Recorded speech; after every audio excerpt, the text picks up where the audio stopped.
bugun ko'rib chiqargan mavzuyimiz Trend Cycle of Angle. Formulasi oson, tushunsa bo'ladigan bozorda ishlab berish ehtimoli yuqori bo'lgan strategiyalardan bittasi. Hop, bunda bizga maksimum, minimum yoki teskarisi farqi yo'q. Punkt kerak bo'ladi, ya'ni keyin barlar soni.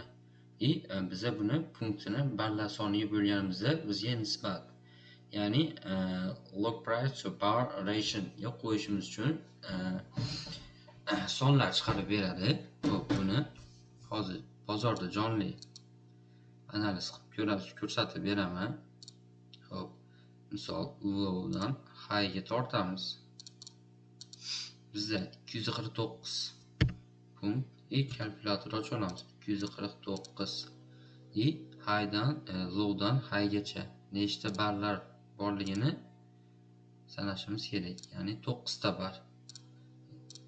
Endi 249 bo'lamiz 9 ga. Bizda 27. Bizda ikki xonali son bo'lganligi uchun buni virgulni bir xona oldiga surib olamiz nuqtani. Bizda 207 bo'ladi. Biz nastroykasiga kirib olamiz. Keyin bu narsani yoqib qo'yamiz va bizda kalkulyator bizga chiqqan hosil bo'lgan sonni yozib olamiz. 207. Adashmasam shunaqa. Biz o'z backgroundimiz o'zgaradi. Bu nima uchun kerak?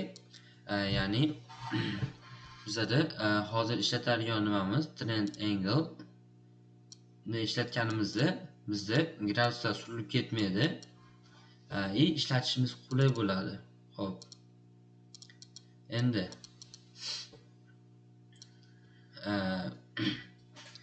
biz qo'shimcha zonalar qo'shib olamiz o'zimiz uchun, ya'ni buni 4 ga bo'lib olamiz. Maksimumdan o'rta qismiga ham zona tortib olamiz. Liniya tashlab olamiz. Maksimum qismimizga ham. Liniyalarni kuchaytiramiz.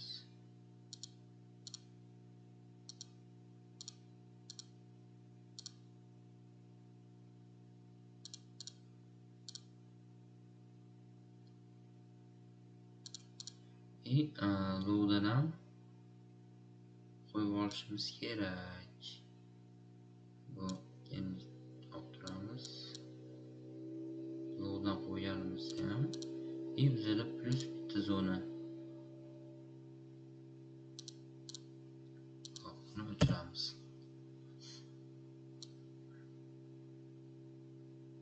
Endi biz kalkulyatorimizda 207, ya'ni 27 chiqqanida, bu 27 bizda trend angle uchun gradus hisoblanadi, ya'ni bozorda o'zini sonlari graduslari bo'ladi. Har bir punkti, har bir vaqtni o'ziga yarasha muhim vazifasi bo'ladi. Hop, endi biz buni yozib olamiz, ya'ni 27 punktga gradusga qo'yib olamiz. 3 ta qismiga qo'yamiz, ya'ni uchala boshlanish, o'rta, tugagan qismlarga qo'yib olamiz.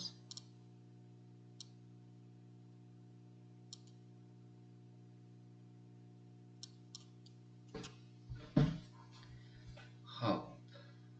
Yo'q, sal adashdik. Ya'ni bunda uzr, minimumdan maksimumga tortilgan zonamizga qo'yamiz. Minimum boshlangan nuqta, ya'ni low, high boshlangan nuqta, tugagan nuqta, uzr, adashib ketdim. Hop, endi buni uchala nuqtasiga qo'yib chiqamiz. O'zgarmaydi qonun qoidasi. Eslab qolinglar. Trend boshlangan tugagan nuqtaga tortamiz bularni.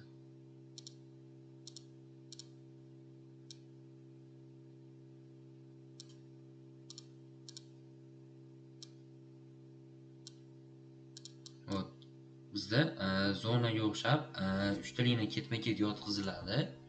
Shu zonalarga qachondir kelganda minimal riskda qolgan strategiyalarga qo'shgan holatda bemalol ishlatsanglar bo'ladi.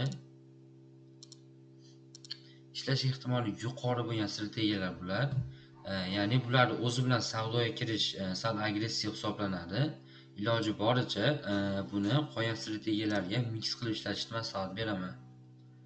Xo'p, xuddi shu tarzda 27 gradus belgilangan holatda ishlatib ketiladi. Xo'p.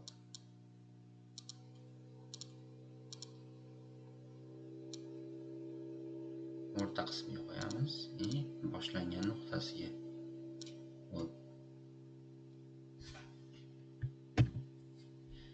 Ko'ryapti degan umiddaman.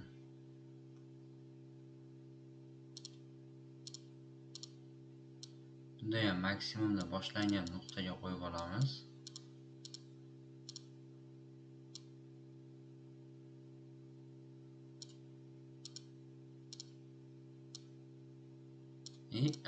Bizada zonalar hosil bo'ldi. Xo'p. Birinchi liniya o'rtadagi liniyamizda bozor reaksiyasi, ya'ni bozor liniyamizni hurmat qilgan holatda reaksiya oldi. Qachon bu ishlamaydi? Qachonki bu liniyalarni tanasi bilan yorib qo'ysa, ya'ni mana bu ko'rinishda yopilsa ishlamagan bo'ladi. Ishlamagan holatda ham obratni zonaga kelib retest qilib ketadi. Zonani doim hurmat qilib ketadi bu liniyalarni. Xo'p, buni endi bozorda yoqib ishlatib ko'ramiz. Xo'p. Mana bu joyda ham liniyamizda reaksiya oldi, yaxshiroq. Necha punkt harakat bo'lgan shu yerda o'zida?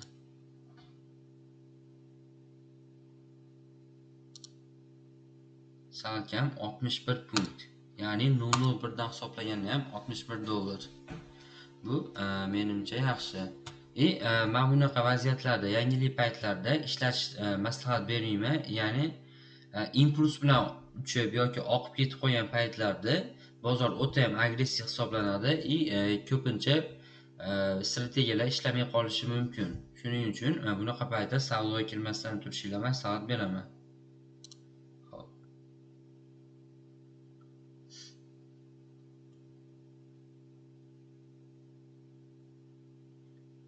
Mana bu yerda ham birinchi tanasi bilan yorib o'ta olmadi.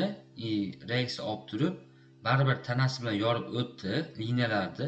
Shunda ham zonaga qayta kelib, retest berib, shu yo'lida davom etdi, ya'ni uchib ketdi. Xo'p. Bunaqa paytda men bu yerda bitta stop loss degandan keyin odatda odam ancha ishlash qiyin bo'lib qoladi, ya'ni psixologiya o'ladi. Ash paytda o'zinglar yana qayta entry qiladi, balansidan oqizib beradi. Bunaqa paytda iloji boricha sabr qilib, aniq tasdiq bilan savdoga kirishni maslahat beraman yoki tinchgina uxlab, ertangi kunda yangi savdolarni boshlash ancha maqsadga muvofiq bo'ladi savdolarga ham ancha foydali bo'ladi.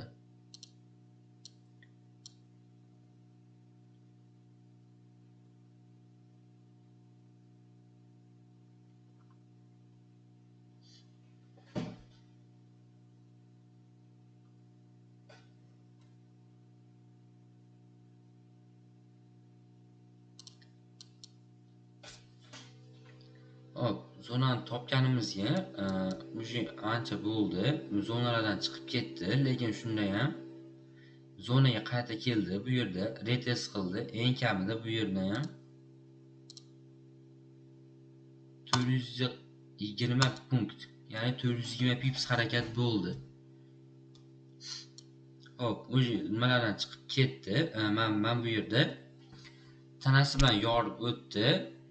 Orqaga retest qildi, lekin pastda to'liq tasdiq yo'qligi uchun po'zna tugatishga